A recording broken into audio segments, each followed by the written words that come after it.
que vai precipitar, e a declividade do relevo. Beleza? Dá para explicar também, por exemplo, aqueles lugares montanhosos onde não tem muita árvore, chove, aí desce os barrancos tudo, né? Vai tudo embora, né? Mas aí é um outro quesito. A gente chama de desmoronamento, né? Rio de Janeiro passa bastante por isso, a região serrana do Rio de Janeiro, mas isso tem a ver com declividade do relevo.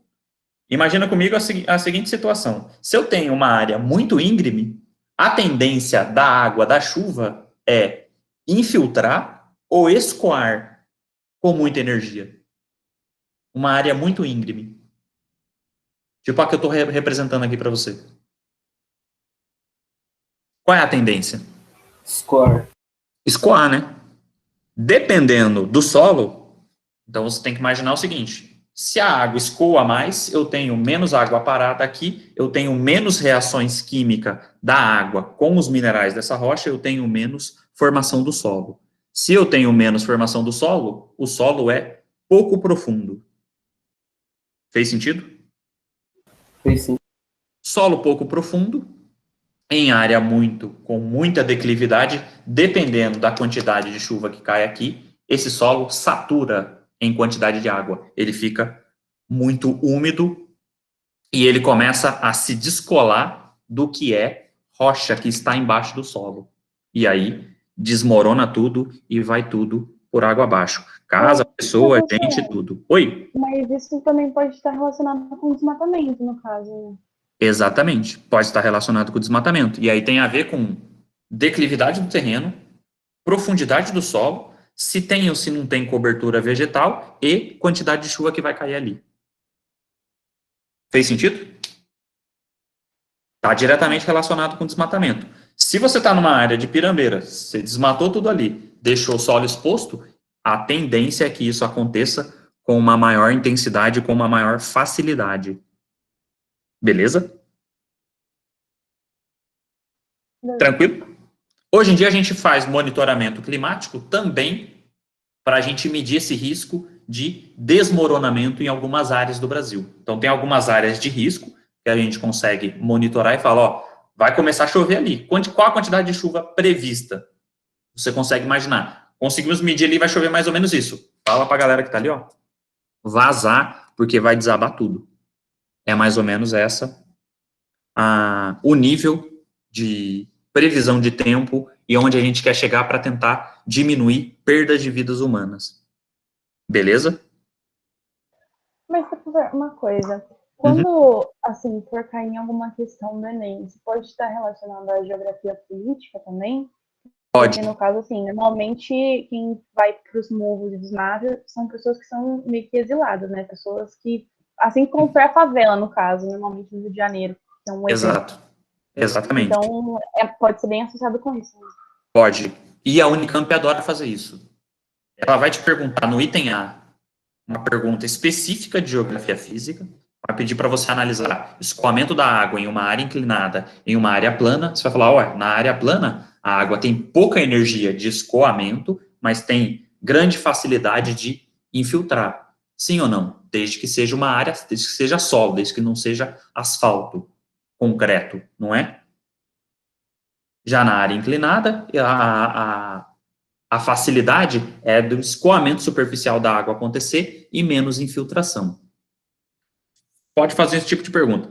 No item B, vem a pergunta de geografia política, que você está dizendo é geografia humana, a gente pode dizer, né? Pedindo para discutir algum ponto relacionado à ocupação dessa área de elevada declividade.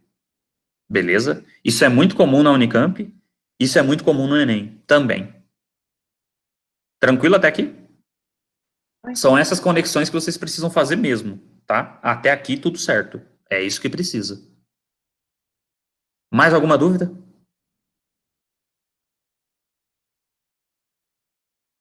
Sim ou não? Não. Não? Aqui são só alguns desses agentes externos aqui, para a gente lembrar, tá? Mas eles vão permitir, os agentes externos vão permitir, vão facilitar, vão promover essas duas palavrinhas aqui, extremamente importantes para a geografia.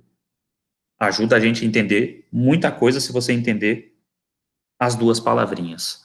Uma primeira ideia vinculada a essas palavrinhas aqui tá a partir da energia solar. Sim ou não? A temperatura que está fazendo agora aqui em Campinas é a mesma que fez 3 horas da tarde? Sim ou Não. não? Não. Tá mais frio ou tá mais quente agora? Mais frio. Tá mais frio. Por que que tá mais frio? O sol se Porque, pôs. né? Porque o sol se pôs e com ele a energia aqui nos aquece, não é? Você concorda que durante o dia e durante a noite aqui em Campinas eu tenho uma oscilação de temperatura? Concorda que isso vai fazer com que, tanto aqui em Campinas, mas se a gente pegar um deserto, isso é mais intenso, vai permitir que as rochas façam isso aqui, ó. Dilate, contrai, dilatação, contração, dilatação, contração, dilatação, contração. Sim ou não? Guerreiros e guerreiras. Sim. Sim. Essa oscilação de temperatura vai, em algum momento, quebrar essa rocha. Pode ser que seja em milhares de anos? Pode. Pode ser que seja em 100 anos? Pode. Depende do tipo de rocha, depende do quanto é essa oscilação de temperatura. Por que você citou o deserto, professor? Porque se a gente pegar, por exemplo, o deserto do Saara, o maior do mundo, aquela coisa gigantesca na porção norte do continente africano, a gente consegue identificar, medir, por exemplo, durante o dia, bateu mais 55. Você consegue imaginar, sendo no meio do deserto, mais 55 graus Celsius, sem água? Barra pesada. E, no mesmo dia, na madrugada, bateu menos 8 graus Celsius. Para entender que deserto não é necessariamente sinônimo de temperatura elevada. Então, a amplitude, a diferença, mais 55 e menos 8 na madrugada, permite uma contração e uma dilatação muito maior, muito mais proeminente do que a que acontece aqui em Campinas, na região tropical. Sim ou não, guerreiros e guerreiras? Sim. Estão comigo até aqui? Tá fazendo sentido? Uhum. Sim. Beleza? Posso avançar? Mais alguma dúvida? Não, Não. por enquanto. Não? No chat nenhuma? Eu tenho uma pergunta. O Diga. que justificaria, o que seria um fator tipo, específico para justificar que uma região não é tipo uma região de forte intemperismo? De forte intemperismo? Mas aí, calma que a gente vai precisar avançar, definir o que é intemperismo. O Unicamp cobra a definição de alguns itens, definir processo erosivo, para daí a gente especificar tipos de intemperismo. Aí a gente vai centralizar, são 3 tipos, a gente vai centralizar em 2, e aí a gente pode analisar onde que é mais presente um tipo de intemperismo e onde é mais presente o outro. Beleza. Tranquilo? Vamos embora então, ó. Já respondendo a sua pergunta, tá? Já estava aqui, ó. Você já tinha visto isso? Não é possível que não. Mas o que é intemperismo? O que é essa coisa que você já ouviu falar ou não? Sim ou não? Guerreiros e guerreiras dessa segunda-feira. Não. Sim. Alguns não, alguns sim? Vamos lá. Seguinte. A palavrinha-chave para você explicar o que é intemperismo. Coloquei aqui, ó. Tá em negrito, está sublinhado. Quando a gente fala intemperismo, a gente vai dizer que é um conjunto de processos que promove a quebra, a fratura ou a desintegração das rochas e ou a decomposição das rochas. Quando eu falo para você desintegração, desagregação, eu estou falando de ação mecânica, de força física mecânica. Faz sentido ou não? Quebra, fratura rochas em fragmentos menores. Faz sentido ou não? Você tem que associar desintegração, desagregação com ação física, com ação mecânica. Do que, professor? Ué, a oscilação de temperatura é algo químico ou é algo físico? É físico. É físico. A água batendo, a água de uma cachoeira com aquela energia absurda, batendo na rocha. Bater, físico ou químico? Físico. Ação mecânica ou ação química? Ação física. Água bate em pedra dura, tanto bate até que quebra ela. Beleza? Ação das ondas do mar batendo no paredão rochoso em alguma praia que você já visualizou. Ação física ou química? Física também. Física também. Física também. Então você vai ter que explicar em temperismo físico a partir dessa ideia de ação mecânica de fenômenos. Pode ser a oscilação de temperatura, pode ser a ação eólica, a força dos ventos contra determinados tipos de rocha. A ação dos ventos é física. Beleza? Beleza. Geleira, a atuação de uma geleira fraturando rochas e carregando as suas rochas, essas rochas, com o seu movimento devido ao seu próprio peso e ao movimento que uma geleira realiza. A ação física ou química? Guerreiros e guerreiras. Não escutei, professor, tem como repetir? Tem a ação de uma geleira avançando e recuando, avançando e recuando, fraturando rochas por onde passa e carregando fragmentos dessa rocha que foi quebrada. Ação física, ação mecânica? Ação física, mecânica ou ação química? Acho que é Física. É física, beleza? Então, professor, olha a conexão para quem me perguntou, que eu não consigo identificar por nome, né? Porque eu não consigo visualizar o chat agora. Quem me perguntou, professor, qual é a conexão do predomínio de intemperismo? Em uma área de geleira, um gelo atuando, quebrando rochas, eu tenho a presença e o predomínio de intemperismo físico. Faz sentido? Vai quebrar, vai desagregar, vai atuar mecanicamente, fraturando as rochas. Beleza?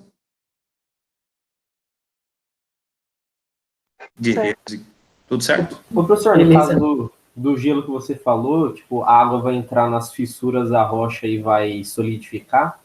Aí vai... Podendo quebrar, mas a geleira tem peso também. É como se ela... Consegue imaginar o professor aqui com a garra do Wolverine? Tem essa capacidade, a geleira. Tem a capacidade de arranhar tipos de rocha. Professor, por que você está falando isso? Porque é possível a gente visualizar isso aqui, por exemplo, em Itu. Em Itu tem um parque, o Parque do Varvito, e dentro do conjunto de rochas que existe no Parque do Varvito, tem uma rocha que exemplifica um caminho, a trajetória do gelo arranhando essa rocha. Beleza? Tranquilo. Tranquilo? Tem esse quesito, né? Então a água, dependendo de como ela atua, ela pode entrar na fissura da rocha, congelar, e atua quebrando, fraturando essa rocha. Beleza. Mas a geleira tem esse outro quesito. Então, o primeiro processo que você falou, da água infiltrando entre as fissuras e congelando, é um processo menorzinho, né? Da geleira é um processo um pouco maior, um pouco mais amplo. Os dois são processos que têm a ver com ação física, que têm a ver com ação mecânica, que têm a ver com quebrar rochas. Beleza? Beleza. Mais alguma dúvida? Até aqui? Tá de boa. Tá de boa? E quando eu falo para você decomposição das rochas, o que remete a essa palavrinha? Decomposição. Professor, faz eu lembrar lá da química, que eu tô com dificuldade, como eu estava conversando com alguém aqui no chat, no início da aula, antes da galera entrar. Muda alguma coisa na composição química? Muda a composição química de determinadas rochas. Tem essa capacidade. Como que eu exemplifico, como que eu entendo um processo de decomposição de rochas? Você tem que, obrigatoriamente associar com água, H2O portanto, em estado líquido. Beleza? Então, é água, H2O, reagindo com os minerais presentes nas rochas, podendo promover essa decomposição lenta das rochas. Isso muda o estado físico também da rocha? Não. Isso muda o estado químico. Beleza? Pode ser que, dependendo, isso decomponha tanto que aí ela ganhe uma fratura? Sim, mas a fratura já tem a ver com algo mecânico. Faz sentido? Tranquilo? Professor, pode ser que os dois processos atuem em uma determinada forma de relevo? Tanto a água agindo quimicamente, mas ela agindo também mecanicamente? Pode. Mas a gente separa e a Unicamp adora perguntar, adora pedir para você explicar o que é intemperismo físico e químico e biológico. Você vai ter que trabalhar com essas duas palavrinhas-chave para explicar isso. Professor, Oi? aproveitando esse ponto que você colocou a respeito de haver essas duas ações no mesmo ambiente, poderíamos dizer, exemplo, utilizando a água do mar, batendo nas rochas, isso é ação física, né, que é a desintegração. Exato. E aí, se ela cria aquelas piscinas naturais, seria a decomposição? As piscinas naturais, mas aí isso vai levar um tempo, né? Até a água reagir com os minerais. Mas aquela forma da piscina natural tem a ver com decomposição. Exatamente isso. Entendi. Beleza? Obrigado. De nada. Mais alguma dúvida até aqui? Eu tenho uma, professor. Diga. Então vamos supor, desintegração é quando a rocha vai sofrendo danos, assim por dizer, pelo movimento físico, certo? Certo. Decomposição, então, é quando a água basicamente toma algo da rocha. Isso. Então, a rocha perdeu parte perdeu parte de si para a água. Isso, aí mas esse cria uma parte de decomposição. si não é necessariamente, você não vai visualizar ela fazendo isso aqui, ó. O negócio é lento, né? Sim. Por isso que quando a gente compra a água da garrafinha, é que tá meio distante aqui, não vou pegar ela ali. Mas se alguém tiver com a garrafinha aí, tá escrito água mineral. Entendi. Porque é uma água que esteve em contato com minerais de rocha. Exato. Porque ela não é só H2O, H2O. E a gente precisa desses sais minerais. Então ela é água mais sais minerais. Fez sentido? Entendi. Explica também esse raciocínio que você acabou de montar. Explica por que a água do mar é salgada. Nascente do rio, então água mais minerais que vai ganhando, vai reagindo com o solo e a rocha por onde passa essa água até chegar no mar. Chega no mar, eu tenho ciclo hidrológico, a água evapora, o sal fica. A água evapora, o sal fica, porque a evaporação de sal é extremamente complexa, um pouco mais complicada do que a evapotranspiração da água. E aí, há concentração de sais na água do mar. Fez sentido? Fez total sentido. É esse quesito. Então, pega o exemplo. Para você entender, por exemplo, intemperismo, você pode pegar um rio.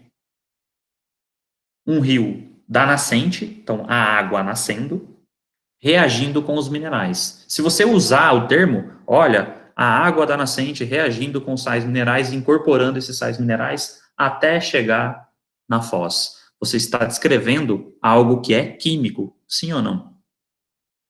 Sim. E por um outro lado, quando eu falo a água da nascente com grande energia, então, próximo da nascente, maior altitude, a água tem mais energia, mais velocidade do que a água próxima do mar. É por isso que a água de cachoeira é tão perigosa. Sim ou não? Sim. Extremamente forte. Ela tem a capacidade de levar minerais pequenininhos? Tem, ela vai estar reagindo ali. Mas eu posso entender a cachoeira como algo que quebra a rocha. Podendo levar, inclusive, fragmentos pequenininhos daquela pedra que você disputa com outro para ver qual quica mais, ou blocos rochosos muito maiores. Fez sentido? Fez sim. E aí você pode entender isso como um rio, descrevendo isso lentamente ao longo de milhares de anos. Ou você pode entender esse processo de uma maneira mais ampla, pensando na própria história geológica do planeta. Esse processo pode ser extremamente lento. acontecendo não no tempo histórico dos seres humaninhos aqui, mas no tempo próprio do planeta. Beleza? Beleza, professor, obrigado. Tranquilo? Mais alguma dúvida? Professor, tem, na Diga. questão da decomposição, não vai ser necessariamente uma reação química, né? Onde a gente vai ter os reagentes e vai formar o produto. Vai ser mais uma questão de dissolução, né? Exato. Ah, beleza. Com a água, querendo ou não, né, adquirindo sais. Então, quando você pegar a água, vai ser H2O mais sais minerais presentes ali. Fez sentido? Fez sim. Tranquilo? Mais alguma dúvida? De boa. De boa? Esse processo, então, é muito importante. Para a gente intensificar e discutir um pouco mais, vamos detalhar ele. Ô, professor, desculpa, Oi. perguntaram aqui no chat se intemperismo biológico é o químico. Então, vamos discutir isso já já. Já já vou fazer a diferenciação. E mais alguma menina, uma mulher estava dizendo aí. Diga. Eu ia falar do chat também. Ah, tá, beleza. Vamos que vamos, então. Ó, como que acontece esse intemperismo? Aqui tá. Eu vou descrever para vocês os 3 tipos. Muito importante, físico. Exemplo, variação de temperatura. Dilata, contrai, dilata, contrai, dilata, contrai, dilata, contrai, dilata, contrai. Vai quebrar. Ou água bate em pedra dura, tanto bate até que Quebra. quebra. Exatamente isso. Beleza? Simples assim. Intemperismo químico. A palavrinha-chave aqui vai ser H2O reagindo com sais minerais. Quer ver? Exemplo de intemperismo físico. Estão visualizando? Sim. O que provavelmente fraturou essas rochas aqui foi a oscilação de temperatura. Esquenta, esfria, esquenta, esfria, esquenta, esfria, esquenta, esfria, até que quebra. Tranquilo? Estão comigo? Alô, alô? Testando. Tranquilo. Então vamos que vamos. Intemperismo químico. Percebam, a água, aí a gente poderia colocar até aqui, né? H2O, ou estado líquido, como principal responsável por decompor as rochas. Para exemplificar, olha que interessante. Esse tipo de rocha aqui é como se o processo erosivo que atua nele aqui, da decomposição, é como se soltasse em camadas esse tipo de rocha. Pode ser que em algum momento o físico esteja atuando aqui também nessa imagem da direita com a ação da temperatura? Pode, mas eu tenho reações químicas também. E aí chegamos no biológico.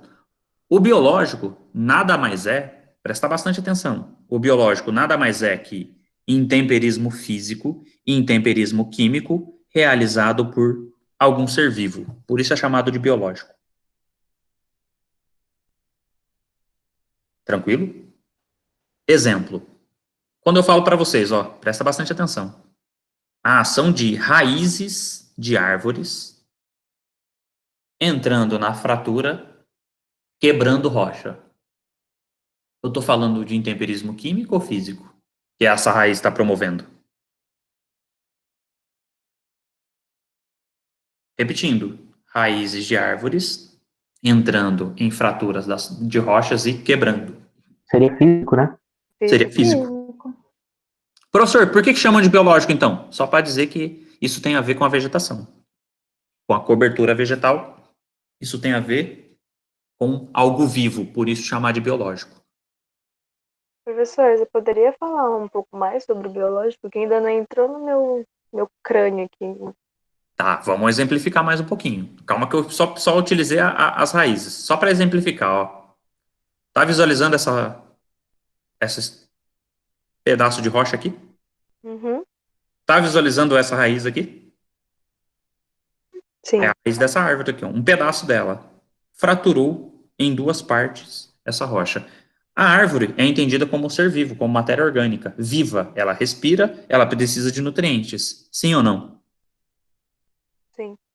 Por isso que a gente chama de intemperismo biológico, porque envolve algo vivo fraturando rochas. Digamos que seria uma ação de um ser vivo para sua própria sobrevivência mesmo, né? Exato. Envolve adaptação, envolve uma série de coisas. Olha essa outra imagem aqui que interessante. A raiz vem daqui, ó.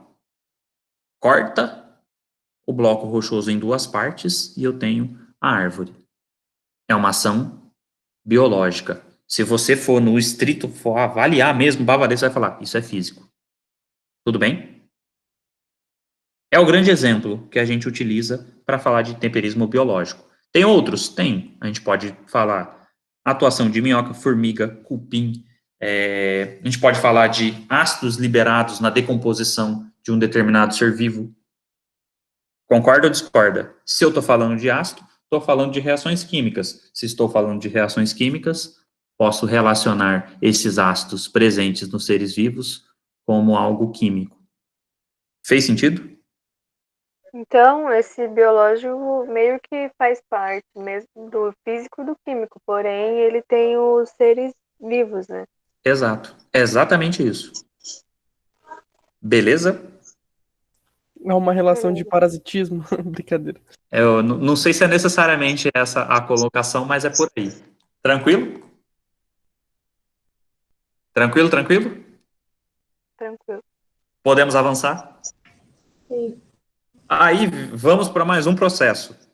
Primeiro a gente conversou sobre intemperismo, mas eu escolho falar de intemperismo primeiro para falar de processo erosivo depois. Professor, e eu já aviso você, toma cuidado com essa palavra aqui, ó. Toma bastante cuidado. E vou explicar por quê. Vou defender o porquê. Tá certo? Quando eu leio ela, presta bastante atenção. Quando eu leio erosão, automaticamente, eu leio processo erosivo. Erosão, processo erosivo. Erosão, processo erosivo. Por quê? Porque, às vezes, a pessoa está usando erosão como processo erosivo, às vezes ela está usando o termo erosão para indicar uma das etapas do processo erosivo.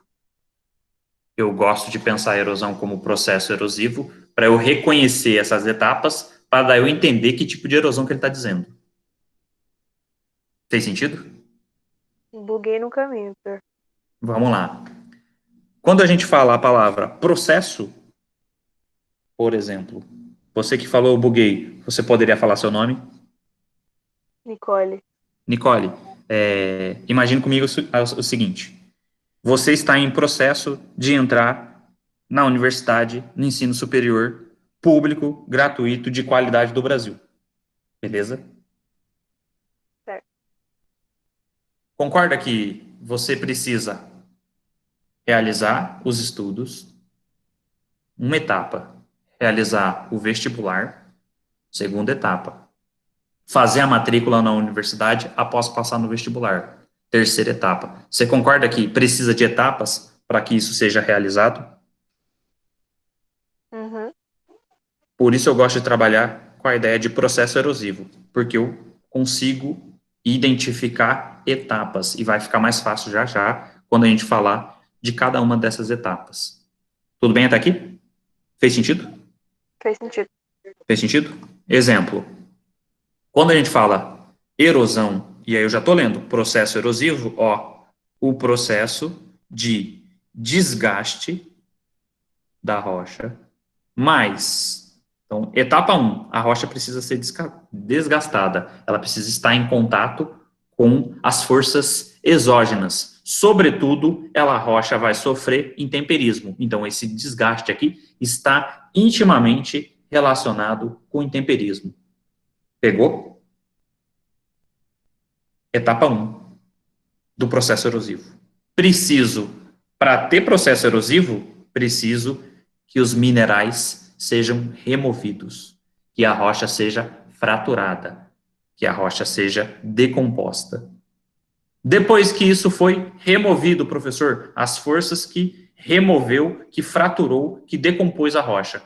Aquilo que foi fraturado, aquilo que foi decomposto, precisa ser transportado, segundo segunda fase do processo erosivo. Uma muito importante, transporte do sedimento, partícula que foi fraturada, partícula que foi decomposta das rochas e está sendo carregada. Terceira etapa, quando a energia que transporta esse sedimento cessa, quando isso acaba, esse sedimento é depositado. Processo ou etapa chamada de deposição ou sedimentação. Tranquilo até aqui? Fez sentido ou não? Volto ao raciocínio, professor. Vamos lá. A erosão, então, o processo erosivo é composto por 3 etapas.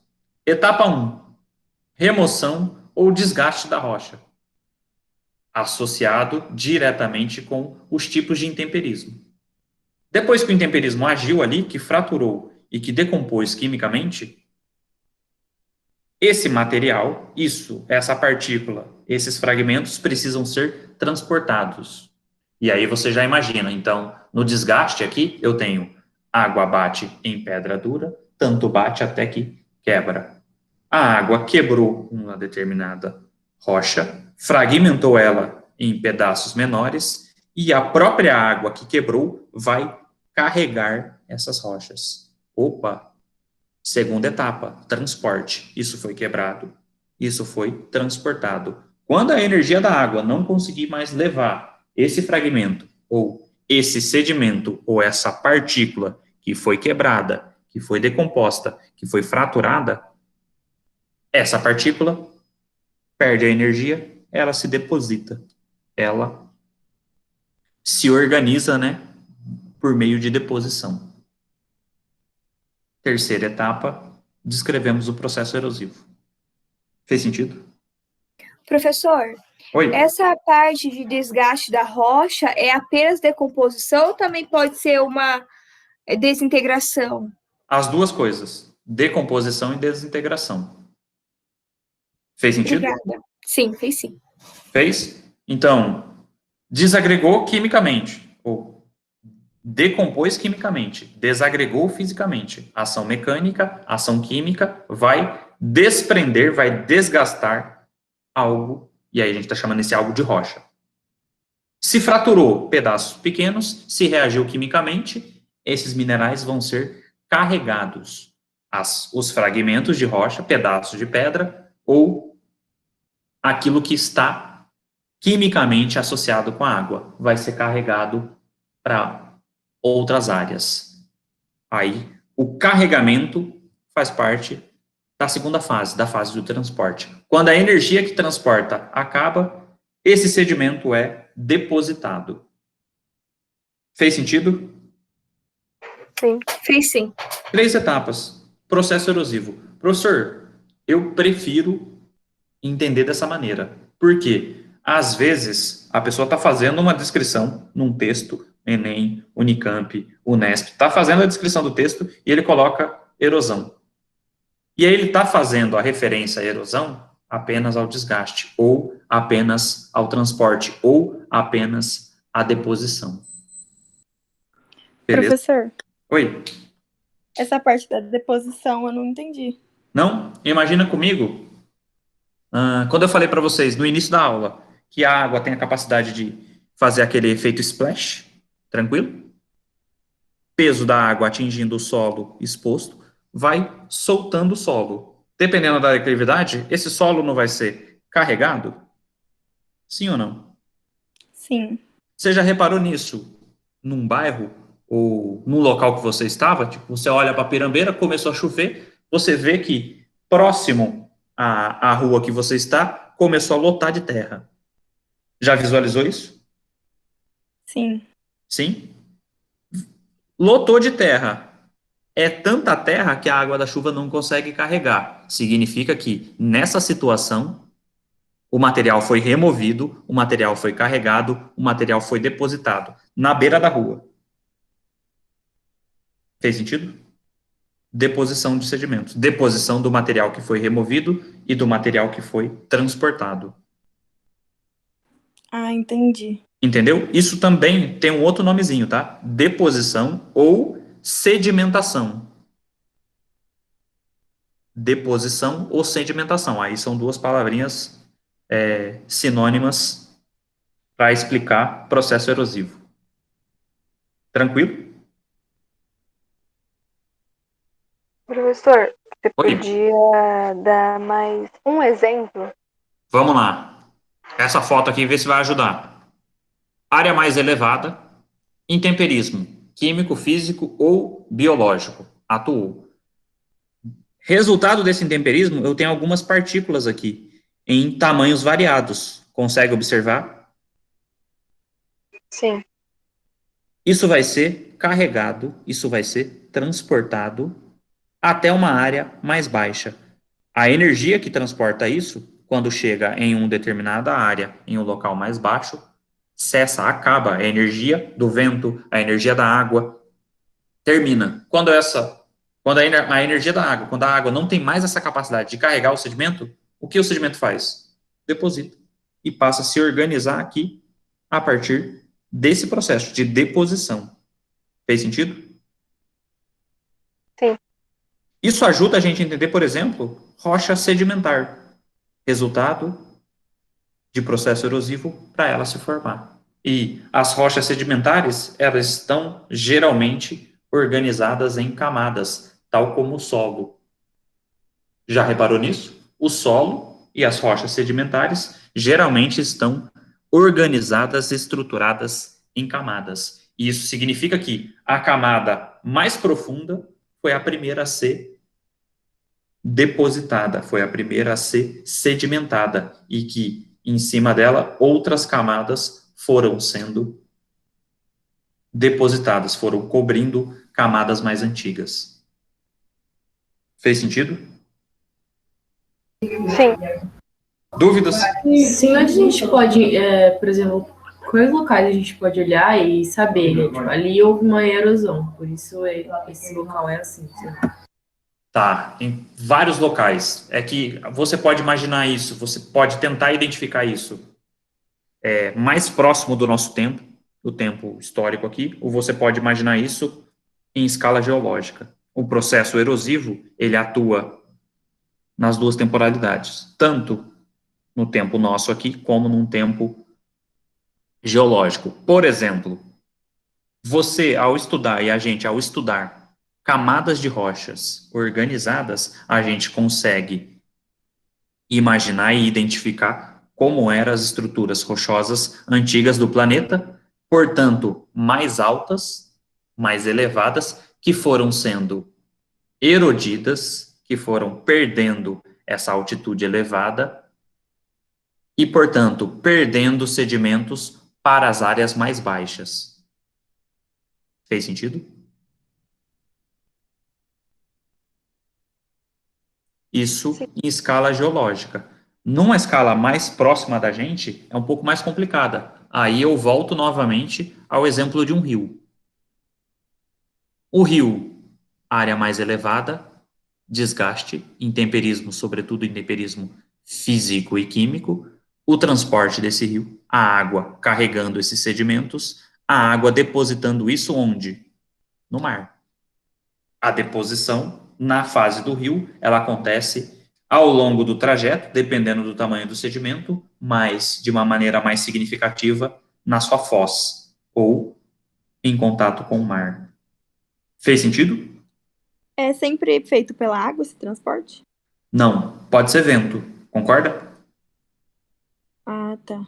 Por exemplo, alguns pesquisadores recentemente conseguiram identificar que o Saara, presta bastante atenção, o deserto do Saara, na África, perde alguns sedimentos e esses sedimentos são carregados pela ação eólica, portanto, pela ação do vento, cruza uma parte significativa, cruza o Oceano Atlântico e é depositado em cima da floresta amazônica. Poxa, professor, aí o processo é mais amplo, hein? A coisa sai do deserto do Saara e é depositado em cima da floresta amazônica. O transporte desse tipo de sedimento é um sedimento muito levinho, por o vento conseguir carregar, ação eólica. Tranquilo? Sim. Beleza? Mais alguma dúvida? Professor, Oi? uma rocha sedimentar, então, vai ser sempre o resultado de um processo de erosão? Sim. Precisa. Pressupõe que, se você está olhando por uma rocha sedimentar, é pressuposto que ela sofreu processo erosivo. Uhum. Tranquilo? Mais alguma dúvida? Ou podemos avançar? Professor, uma dúvida não tão direta assim quanto isso, mas direta ao mesmo tempo. Você pode explicar só rapidinho sobre rocha metamórfica? Porque às vezes eu me Sim. confundo, no caso, sobre processo físico-químico e tudo mais, para ela virar metamórfica. Tá. É bem tranquilo. Se você utilizar o próprio termo dela, a metamorfose, para explicar ela. Vocês são fã de Power Ranger? Ah, já fui. Já foi, já? Qual Power Ranger que você era? Amarelo. O amarelo? Boa! Vocês se lembram do tamanho do relógio deles? Você se lembra da dancinha que era feita pro É Hora de Morfar? Ou não? Lembra? Quando ele morfava, ele se metamorfoseava. Sim ou não? Ele se transformava em uma outra coisa.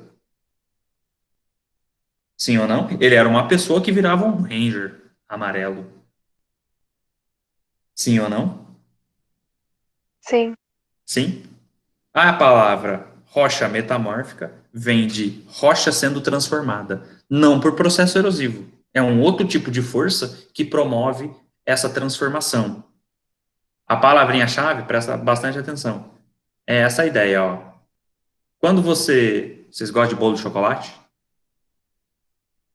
Olha os paralelos que eu tô fazendo, hein? Gosta de bolo de chocolate? Bastante. Bastante. Você já fez bolo de chocolate? Ajudei a mãe. Aí, boa. Tem que aprender a fazer. É obrigatório. Você faz a massa, junta um punhado de coisas ali. Fica aquele negócio pegajoso. Bota no forno, sai um bolo. Concorda que teve uma transformação do que era massa antes de ter temperatura alta e ter pressão relativamente alta dentro do forno para bolo de chocolate? Sim ou não? Sim. Tipo uma lagarta virar uma borboleta. É, mais ou menos essa a ideia. Só que aqui o exemplo do bolo é melhor do que da borboleta. Por quê? Porque tem pressão e tem temperatura transformando a massa em bolo. Pressão e temperatura elevada são palavras-chave para você conseguir entender o metamorfismo. Ou seja, se eu pego uma rocha sedimentar, submeto essa rocha sedimentar a uma pressão elevada, a uma temperatura muito elevada, olha o que vai acontecer. Ela vai se reorganizar em termos mineralógicos. É como se ela meio que tendesse a querer virar magma, então começasse a ficar em uma outra condição, além de rocha, um outro tipo de estado, tendendo para magma, e aí ela esfria. Isso faz com que a rocha modifique sua estrutura mineralógica. Sim ou não? Guerreiros e guerreiras.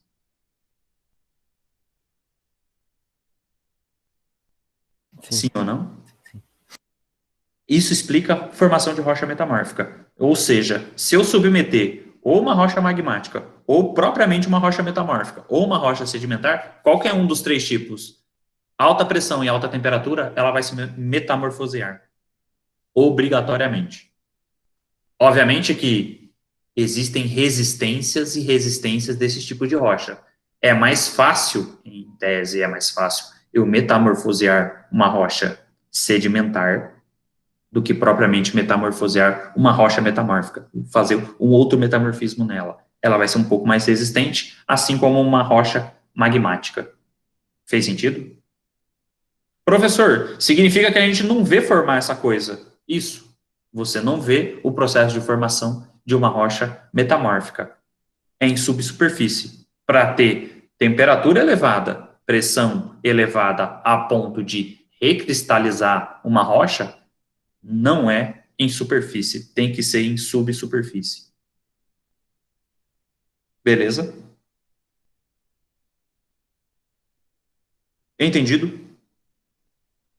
Dúvidas? Entendido, mas só uma duvidazinha. Sim. Nunca vai pedir para você, assim, identificar, sem dar uma descrição sobre isso, né? Tipo, sem descrever o processo de alter tornado. Tipo, não tem como você ver uma foto e falar, é uma rocha metamórfica.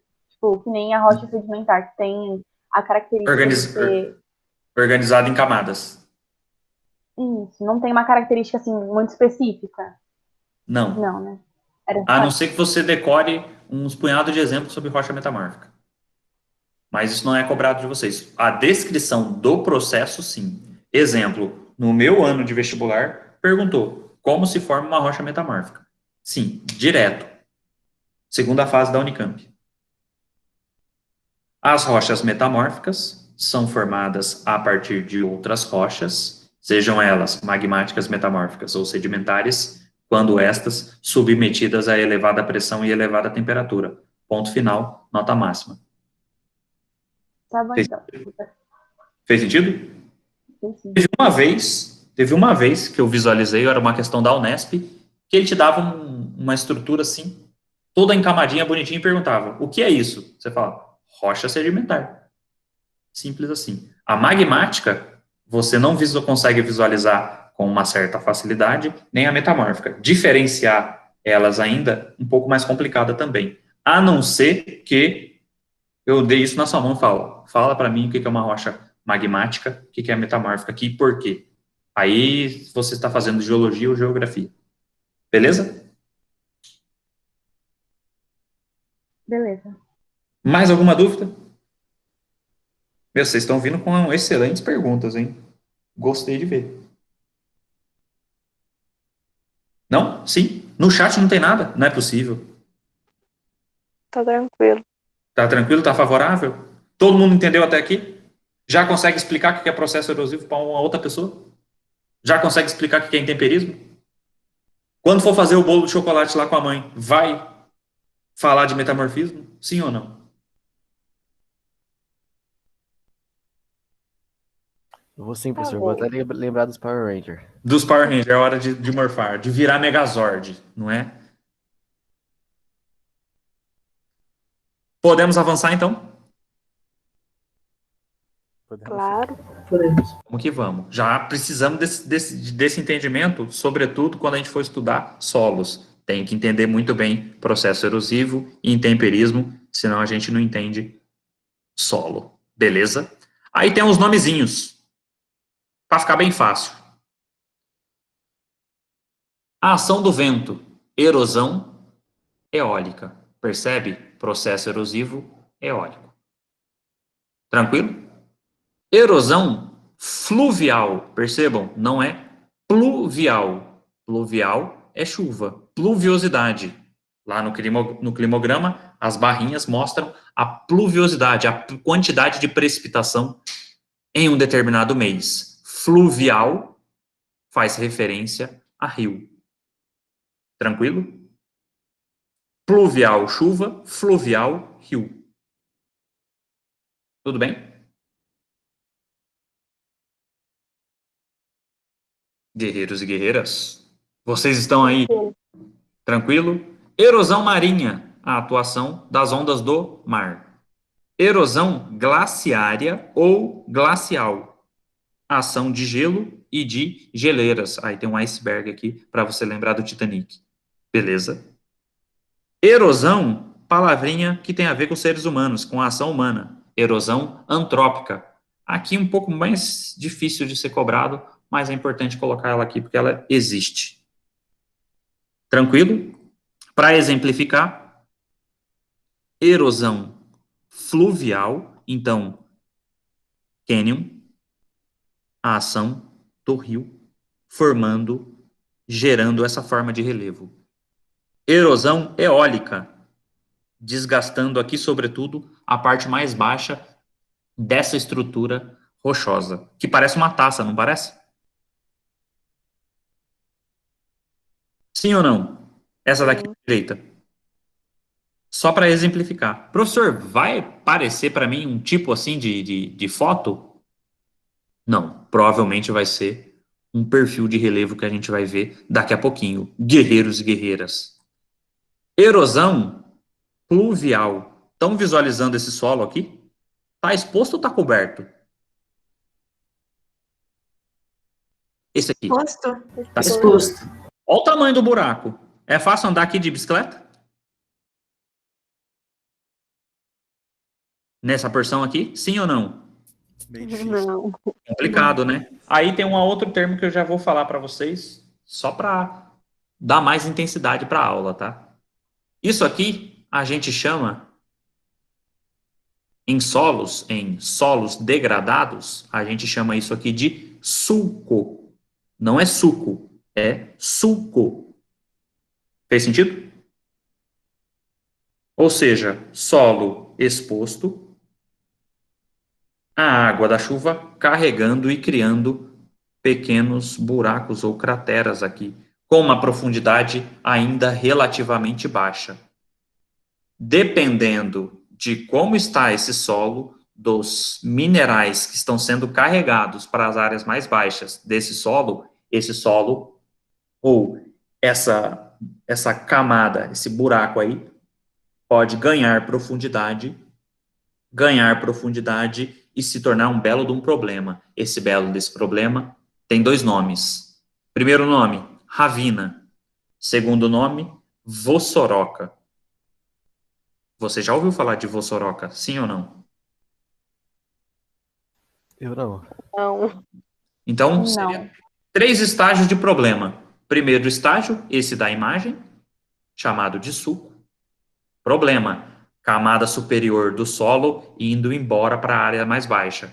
Essa camada, um sulco, dependendo da profundidade, se o buraco passou de 1 metro de profundidade, por exemplo, a gente já chama de ravina. E aí essa fase é a maior, ravina.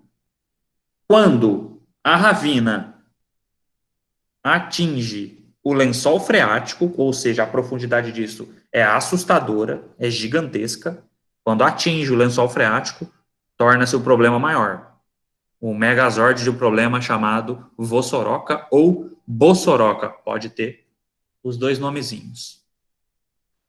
Professor. Oi. Espera aí, que tem 2 pessoas falando.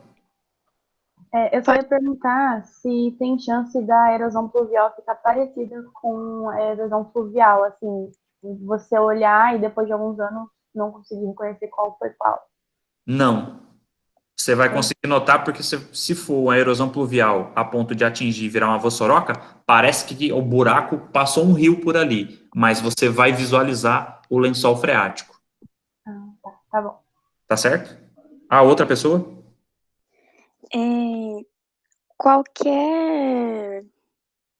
Como é que eu posso dizer? Qualquer profundidade pode ser considerado erosão pluvial ou tem que ter Isso. Não precisa ter uma mínima profundidade. Porque ela pode acontecer, a pluvial, ela pode acontecer do que a gente chama também de laminar. Ela pode acontecer só com as camadinhas mais finas inicialmente. Só por camadinha mais fina. E aí não é a profundidade falando, é muito pequena. Entendi. Beleza? Mais alguma dúvida? Até aqui? Tá tranquilo. Tranquilo? Tá favorável? Ao lado, imagem da direita, erosão marinha. Já visualizaram essa forma de relevo aqui? Caiu recentemente na Unicamp. Essa aqui. Se a água do mar vem aqui, a água do mar atinge o topo ou a base dessa forma de relevo? A base.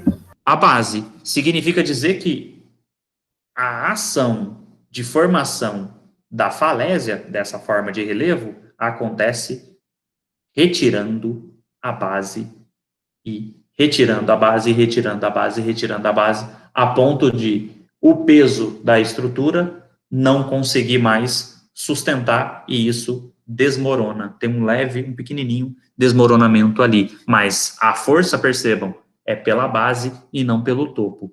Por isso, erosão marinha. Fez sentido? Você poderia explicar de novo, fazendo um favor? Posso?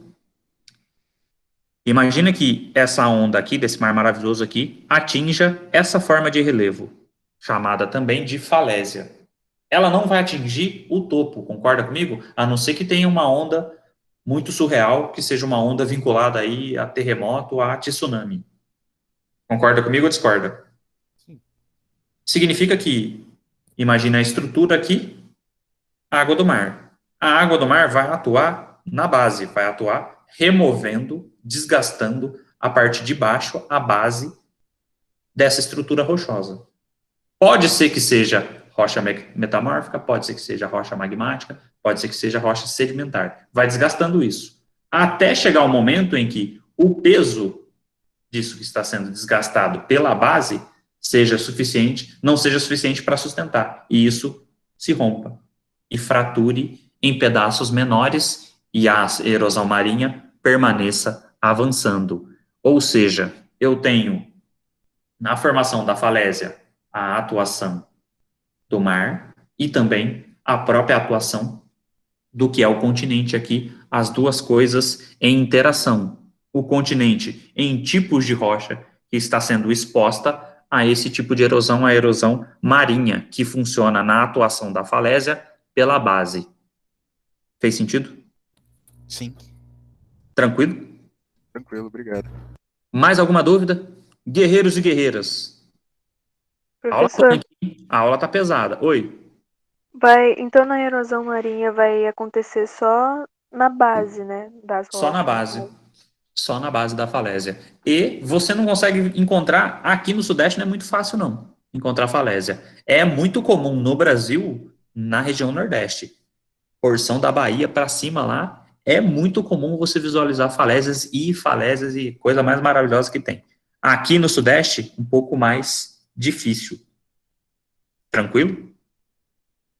É um processo demorado, né? Pra conseguir esmoronar uma certa quantidade de grande. Exato, é demorado, não é algo simples, não. E depende também, né, se é erosão marinha, depende também da atuação das marés, né? Beleza. Tranquilo até aqui? Erosão glacial ou glaciária aqui, a atuação da geleira, quebrando e carregando rochas. E aqui, um ser humaninho com a máquina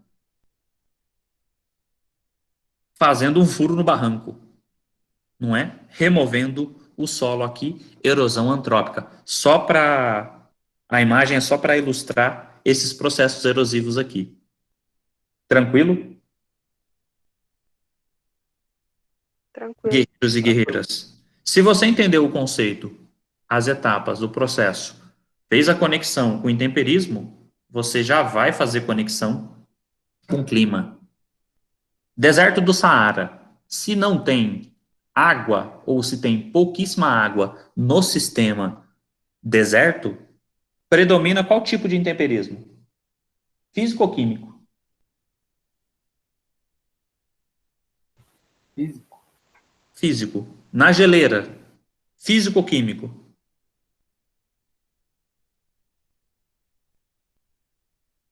Se ela fratura e carrega? Físico. Físico. Em Campinas, que eu tenho uma boa quantidade de precipitação, aí você vai dizer, opa, se tem precipitação, tem água. Mas, não se esqueça, a água bate em pedra dura, tanto bate até que fura. Eu tenho ocorrência dos dois tipos de intemperismo. Fica difícil aí você dizer, qual predomina? Não sei, mas você consegue identificar os dois tipos. Em alguns locais do planeta, portanto, se você imaginar aquelas zonas climáticas do planeta, Jarran mostrou para vocês as zonas climáticas? Linha do Equador, faixa intertropical, Mostrou. zona temperada e zona glacial.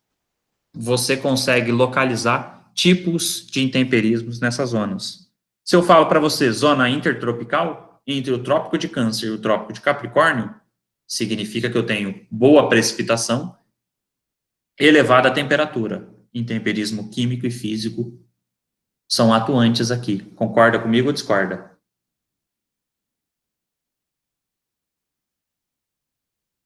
Concordo. Se eu tenho região de deserto, principalmente localizado na faixa dos 30 graus, seja para o hemisfério, 30 graus de latitude, percebam, seja para o hemisfério norte, seja para o hemisfério sul, os desertos estão nessas faixas, com, portanto, ausência de água, predomínio do intemperismo físico. Região extrema do planeta, Polo Norte, Polo Sul, predomínio de intemperismo físico. Região semiárido do Brasil, baixa umidade, baixa quantidade de água, predomínio de intemperismo físico. Portanto, solo pouco profundo, solo pedregoso. Por quê? Porque não tem temperismo químico para dar profundidade, para decompor as rochas e dar profundidade ao solo. Fez sentido? Professor, só uma dúvida só. O Sim? intemperismo físico é a ausência da água ou de algum agente químico? Não. O físico é a ausência da água em estado líquido. A geleira aqui, por exemplo, estado sólido. Ah, beleza. Entendi agora. Por que estado líquido? Pela reação química, H2O e sais minerais. Isso. Entendi. Obrigadão. Tranquilo? Mais alguma dúvida? Ô, professor, mas então não tem nenhum lugar que seja, tipo, de cara assim, predomina em temperismo químico, porque quando tem o químico, normalmente tem o físico também, né? Tem, mas é um pouquinho mais específico, vou explicar para vocês. Vocês já entraram numa caverna? Já? Visualizou, sabe o que é estalactite e estalagmite? Sim. Não. Sim, não. Não? Estalactite. Já viu aquele filme da Tomb Raider? Que ela entra na caverna, começa a sair umas espadas do fundo, parece uma espadinha. De cima da caverna e cair, e as pessoas têm que sair correndo para não morrer? Umas estacas? Sim. Estalactite. A estaca que está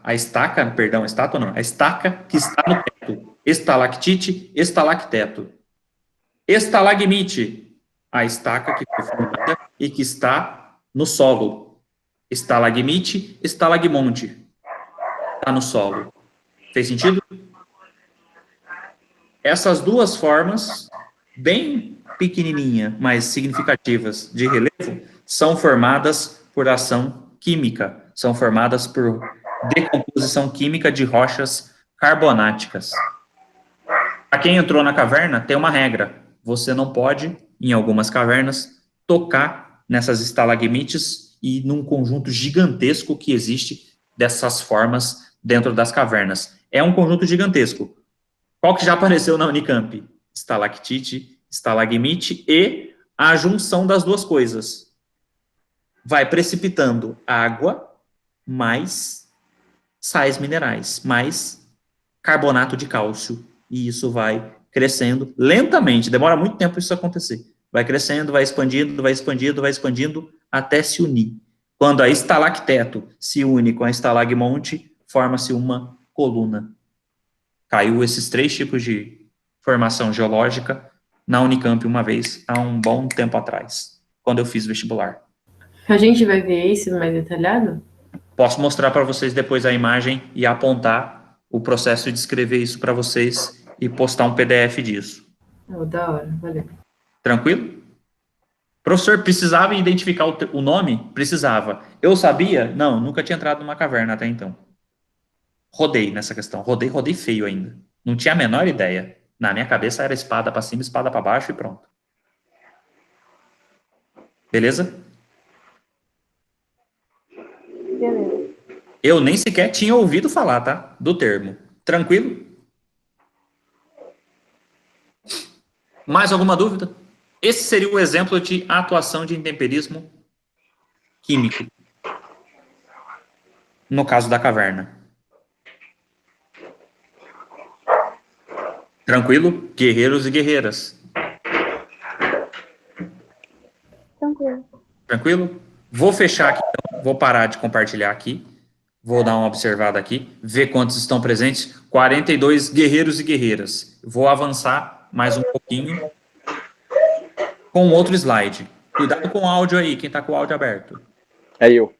Cuidado aí. Vamos avançar em um outro sentido aqui, tá?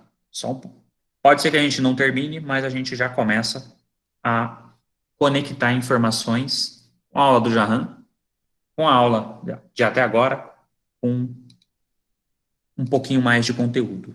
Tranquilo? Olha lá a caverna. Que curioso, né? Já aparece a caverna logo na primeira imagem. Já visualizou a caverna? As criaturas aqui, tudo com medo. Com capacete, com medo das estalactites aqui? Sim ou não? Sim. Estão visualizando? Está visualizando isso aqui? Essa coisa monstruosa aqui? Coluna. Sim. A junção, no caso.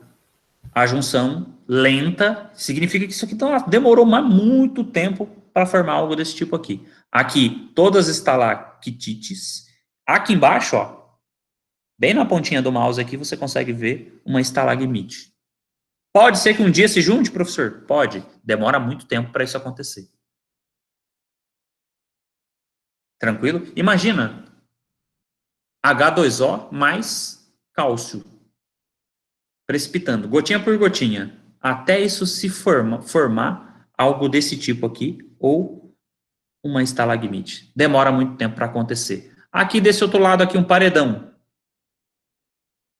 Podemos identificar um paredão formado pela atuação.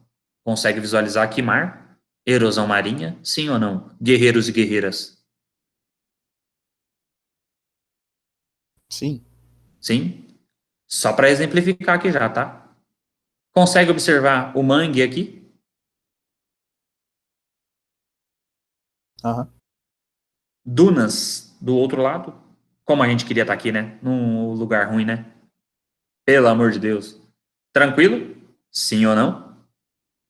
São algumas dessas formas que a gente vai conseguir identificar e observar sobre relevo do Brasil, que é extremamente diversificado e não é fácil, é difícil. É muita forma de relevo. Beleza? Vamos que vamos? Professor, só uma pausinha. Mas no caso, por exemplo, não necessariamente toda caverna vai ter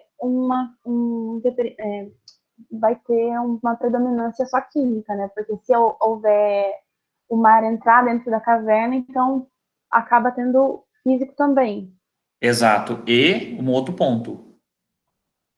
Tem definições e definições e definições de caverna. Logo, não é toda caverna que você vai ver uma estalagmite e uma estalactite. Uhum. Não é sinônimo, né? A palavra caverna não se refere exclusivamente a isso. Se a gente for notar a definição de caverna, para a galera que gosta de estudar caverna, mergulhar e coisa do tipo, caverna é buraco que cabe um ser humano.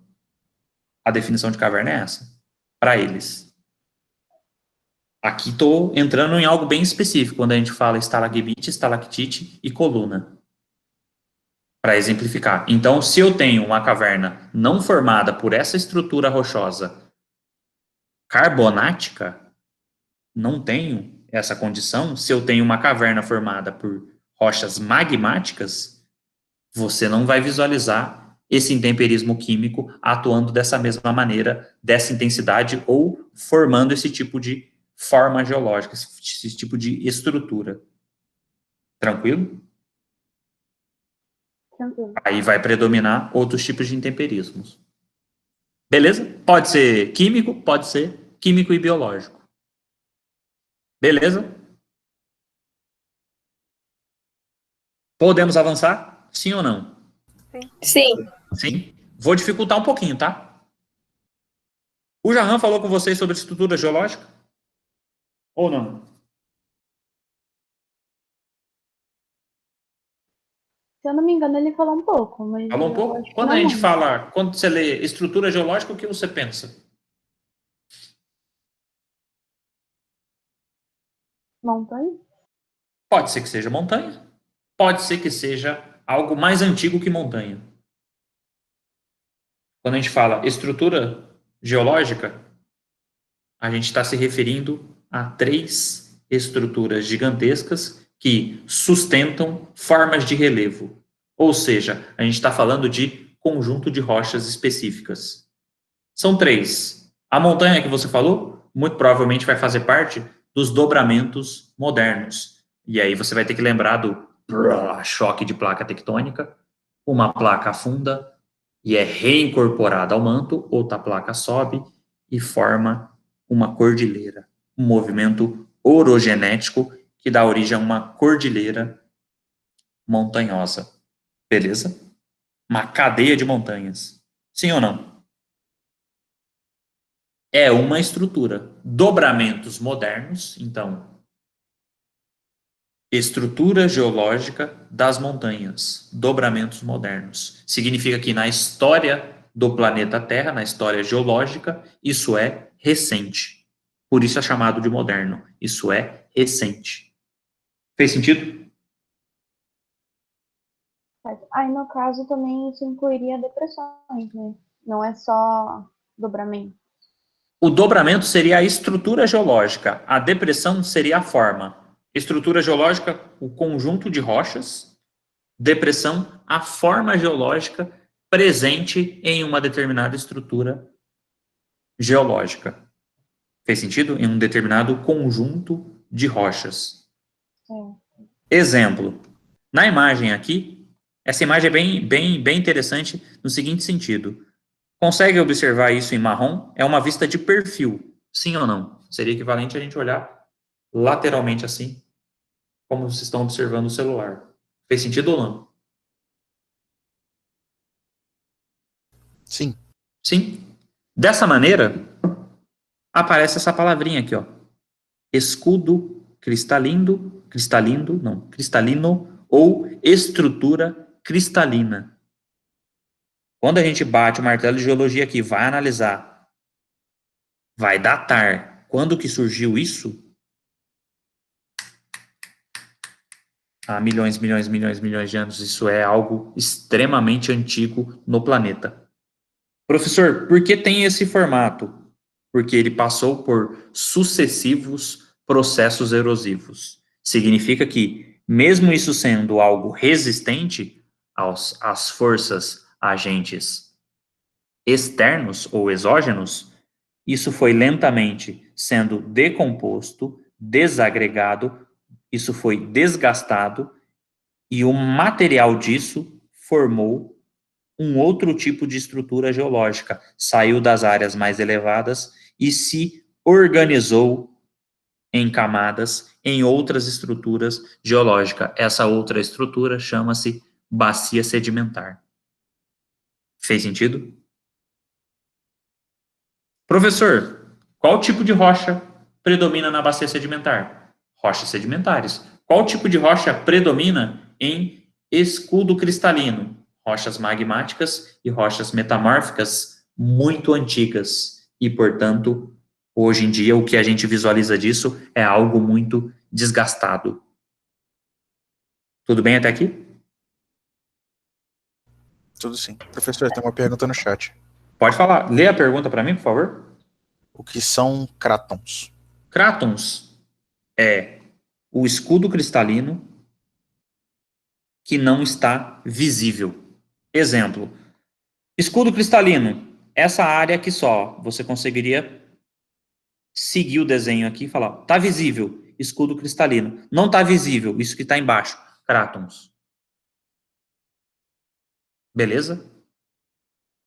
Beleza. Tranquilo? É um nome diferente para escudo cristalino. É o escudo cristalino que não está aflorado, que você não consegue observar em superfície. A estrutura mais antiga que a gente consegue identificar no planeta é esta estrutura aqui. Beleza? Isso significa que isso se decompôs e foi recoberto, nesse exemplo aqui, por rochas sedimentares, formando uma bacia sedimentar. Aqui ele permanece com a estrutura geológica, só que ele está visível. A gente chama de escudo cristalino. Fez sentido? Professor, Oi? não entendi como é que forma a bacia sedimentar. A bacia sedimentar se forma por acúmulo de sedimentos dos escudos cristalinos ao longo de milhões de anos. Beleza? É tipo, Pode falar. cristalino sofresse erosão e aí o transporte levasse para o fundo e formasse a bacia, é isso? Exatamente isso. E esses escudos cristalinos, eles em si são formados através de intemperismo, né? Eles em si são formados, eles estão expostos ao intemperismo. Tudo bem? Então você tem que imaginar planeta, bola de fogo, planeta virando da bola de fogo para algo rochoso, esse algo rochoso extremamente antigo, passando por processos sucessivos, processos erosivos sucessivos, ao longo do tempo geológico, não tempo histórico, tempo geológico, formando, perdendo sedimentos para daí formar as bacias sedimentares. Nossa, professor, é algo bem complicado no sentido da gente trabalhar no tempo. Isso, você vai ter que abstrair e falar. Demorou muito tempo, milhões e milhões, milhões e milhões de anos, bilhões de anos, dependendo do cráton, para ser formado. Professor, então uma montanha em alguns bilhões de anos pode se tornar um escudo cristalino? Ao longo de bilhões e bilhões de anos? Pode, mas a gente não usa essa ideia. Por exemplo, quando a gente fala estrutura geológica, para daí eu falar para... Por que falar de estrutura geológica agora? Para daí eu falar das formas de relevo. Por quê? Você tem que entender a base, quais são os conjuntos de rochas que vão ser expostos aos processos erosivos, para daí sair as formas de relevos presentes no Brasil. Por exemplo, quando a gente fala montanha atual, a gente tem que falar de encontro de placas, uma placa sobe, forma, está em processo de formação ainda essa cordilheira montanhosa, como a Cordilheira dos Andes. Significa dizer que, tomando isso como ideia, tomando isso como exemplo, não faz sentido falar em montanhas no Brasil. Faz sentido em a gente reconhecer no Brasil presença de duas estruturas das três. Então, não vamos dizer que tem dobramentos modernos no Brasil e vamos identificar escudos cristalinos e crátons e bacias sedimentares muito, muito, muito, muito, muito, muito antigas. Só uma bacia sedimentar no Brasil ainda está, na verdade duas, ainda está em processo de formação. Seria bacia sedimentar bacia sedimentar do Amazonas está em processo de formação, e especificamente o Pantanal. O Pantanal recebe uma quantidade gigantesca de sedimentos de áreas mais elevadas, ainda está em processo de formação. Excluindo esses dois exemplos, o processo ainda de formação de parte da bacia sedimentar encontrada no Amazonas e de parte do Pantanal, todo o restante são bacias sedimentares extremamente antigas. Então, esses escudos cristalinos nunca podem ter sido assim, considerados uma montanha. Pode ser que em um outro momento ele foi algo extremamente alto,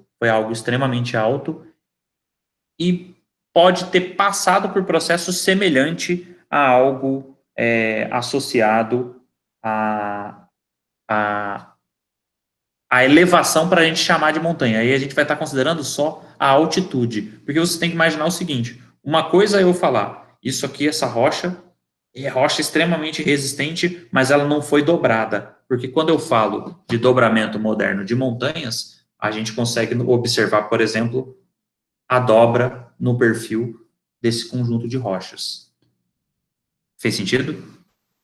Professor, pode falar. Então, o Pão de Açúcar seria uma bacia sedimentar?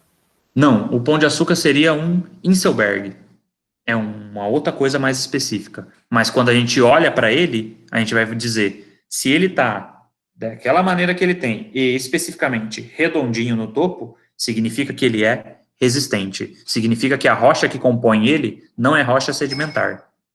Portanto, tem que ser magmática e metamórfica.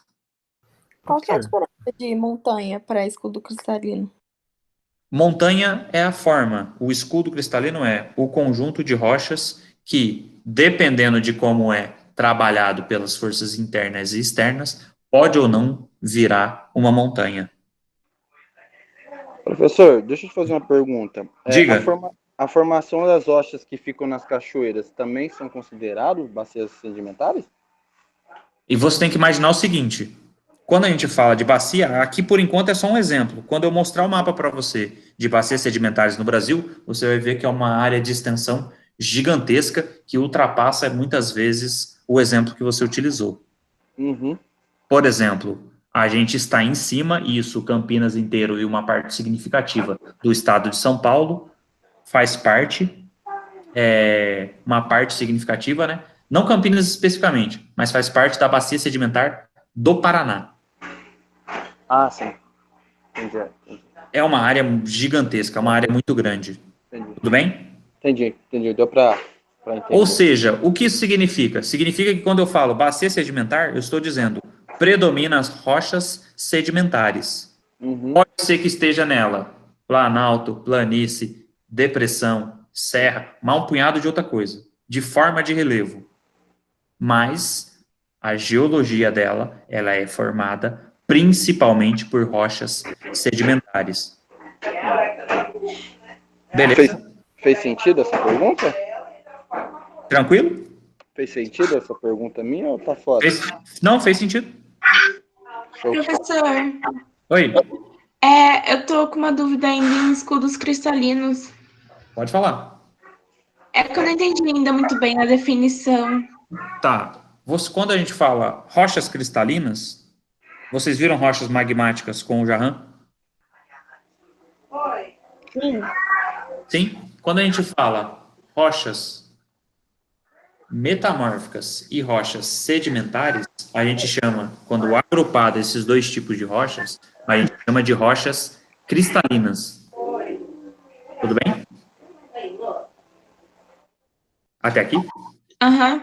Então, rochas, o conjunto de rochas magmáticas mais rochas metamórficas, a gente chama de rochas cristalinas. Então, o escudo cristalino envolve rochas magmáticas e rochas metamórficas unidas de muito tempo atrás. São as primeiras estruturas geológicas a se consolidar no planeta. São algo extremamente antigo. O que isso significa? Significa que a gente está falando de rochas iniciais, resistentes, que passaram por muitos processos erosivos e que hoje estão muito desgastados. Por quê? Porque é antigo. O professor, então, as rochas cristalinas é formado por rochas magmáticas e rochas Metamórficas. Ah, tá. Metamórficas. Magmáticas e metamórficas. Tudo bem? Então, basicamente, os escudos cristalinos seriam formados por causa da temperatura de bem antigamente da Terra? Por ser muito quente? Exato. Envolve a temperatura, envolve a pressão, envolve as condições do planeta, muito distintas da qual a gente consegue observar hoje. Professor. Oi. Então, por exemplo, algumas serras do Brasil seriam como um escudo cristalino? Por exemplo, quando você vai pra praia. Quando você vai para a praia, sim, ali é uma outra coisa. Tá. Ali posso explicar para você. Você tem que imaginar a seguinte situação. Quando a gente fala Serra do Mar, a gente meio que faz isso aqui, né? Sobe para a serra e desce a serra. Mais ou menos isso. Sim ou não? Sim. Você tem que imaginar, por exemplo, porque é lá da região do Vale do Paraíba, eu gosto bastante de lá, São José dos Campos. Você tem que imaginar, já ouviu falar da Serra da Mantiqueira? Já. Aquela que você atravessa e sai em Minas Gerais, uai? Sim. E você tem que imaginar que a Serra do Mar e a Serra da Mantiqueira, lá quando tem separação Brasil e África, Mesozoico, você tem também um movimento inicial de separação das duas serras. As duas serras se quebram, se fraturam, se estruturam e a parte mais baixa disso forma-se um eixo que a gente chama de Vale do Paraíba. O Vale do Paraíba está encaixado entre Serra do Mar e Serra da Mantiqueira. Tudo bem até aqui? Entendi. Nesse mesmo período, a gente consegue observar no território nacional um conjunto gigantesco de erupções vulcânicas. Essas erupções vulcânicas vão dar origem a basalto, então rocha magmática extrusiva, que, quando decomposta, do Mesozoico para cá, decomposição dessas rochas magmáticas, forma o solo de terra roxa daqui de Campinas. Esse solo avermelhado que a gente consegue observar em boa parte de Campinas. Fez sentido? Até aqui? Fez sim, fez sim. Nesse processo de separação, eu tenho a formação dessa Serra do Mar. A separação, né? Porque era uma serra unida. Serra do Mar e Serra da Mantiqueira, em algum momento da história do território nacional, do história geológica, estiveram unidas. Beleza? Beleza, professor, entendi. Mais alguma dúvida? Não? Vamos pausar por aqui, porque vocês precisam. E foi muita informação. A gente retoma disso, retoma esse assunto na aula que vem. Tranquilo? Tranquilo. Tá aqui? Tranquilo, tranquilo? Professor, Oi, eu só tenho uma dúvida ainda, só que é lá na parte de erosão, pode falar. da eólica, que você mostrou aquele que parecia uma taça. Sim. Esse desgaste vai ser sempre na base? Na eólica? É. Não. Aí é um outro quesito. Você tem que imaginar que a erosão vai atingir. Imagine que o vento está atingindo uma borracha, um giz e uma barra de ferro. Dependendo da estrutura geológica, em uma mesma estrutura eu posso ter resistências diferentes. E, portanto, a ação eólica vai atingir de maneira de intensidade diferente por conta dessas resistências distintas. Algumas vão erodir de um jeito mais rápido, outra vai resistir. Faz sentido? Sim. Entendi. Ali naquele quesito, dá a entender que a base daquela estrutura eólica, da ação eólica, tende a ser removida mais do que o topo. Significa que, naquela figura, o topo é mais resistente que a base. Entendi. Beleza? E também tem a ver com a força do vento? Tipo, tem como a força do vento estar maior Na base e não no topo. Não necessariamente. Tá. Beleza? Beleza, obrigada.